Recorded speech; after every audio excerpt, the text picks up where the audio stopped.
बिस्मिल्लाहिर्रहमानिर्रहीम। आज की मेरी रेसिपी है कड़म, लहसुन और मेथी की सब्ज़ी। ये मैंने देसी जो अपनी लगाई हुई थी वो चुनी है और इसको आलू के साथ मैं आज बनाने लगी हूँ।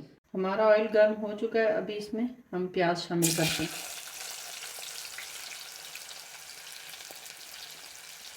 जो अपनी हरी सब्ज़ी होती है ये मुझे बहुत ही ज़्यादा पसंद है और बच्चे भी बड़े शौक से खाते हैं।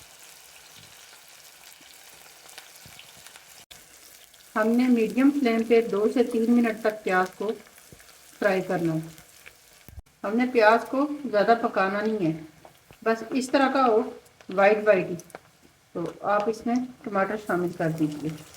मैंने एक बड़ा और एक छोटा टमाटर लिया है, आप अपनी मर्ज़ी से ऐड कर सकते हैं। 2 से 3 मिनट हो चुके हैं मुझे टमाटर को डाले हुए। अभी इसमें कोई मसाला ऐड नहीं करना, खाली आप आलू शामिल कर दें। देखिए हमने मीडियम फ्लेम पे ये आलू को तकरीबन 6 से 7 मिनट तक ढक्कन लगा के रख देना है। अगर आप चाहें तो पानी थोड़ा सा ऐड कर लें, लेकिन मैं पानी बीच में नहीं डालूंगी। मेरे 6 मिनट हो चुके हैं।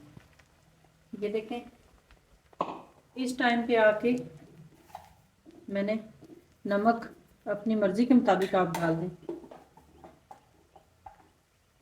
और सुर्ख मिर्च भी अपनी मर्ज़ी के हिसाब से आप डाल दें। याद रहे कि इसमें और कोई मसाला हमने ऐड नहीं करना। सब्ज़ी मैंने पहले धोई है, फिर सुखाई है, फिर काटी है। आप इस तरह करें तो इस तरह सब्ज़ी ज़ाया नहीं होती है। अभी आप इसमें सब्ज़ी शामिल कर दें। मैंने मिर्ची नमक डालने के 2 मिनट के बाद मैंने सब्ज़ी डाली है।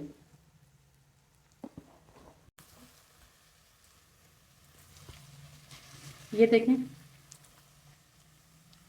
सब्ज़ी बहुत ही मज़े की बन रही है, खुशबू भी बहुत अच्छी आ रही है।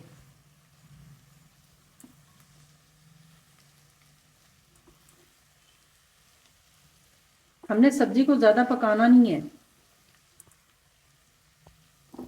सब्ज़ी डालने के 2 मिनट के बाद आप चूल्हा बंद कर दें, क्योंकि ये ज़्यादा पकी हुई अच्छी नहीं लगती है। अगर तब तक आपने मेरा चैनल सब्सक्राइब नहीं किया तो प्लीज़ मेरा चैनल सब्सक्राइब कर दें और घंटी के निशान को दबा दें, ताकि मेरी आने वाली तमाम वीडियोस आप तक बर वक्त पहुँच सकें। ये देखिए फाइनल लुक मेरी सब्ज़ी की ये है। कमेंट सेक्शन में ज़रूर बताइएगा आपको मेरी आज की रेसिपी कैसी लगी। नेक्स्ट रेसिपी में फिर मुलाकात होगी इंशाल्लाह। तब तक इजाज़त दीजिए। अल्लाह हाफिज़।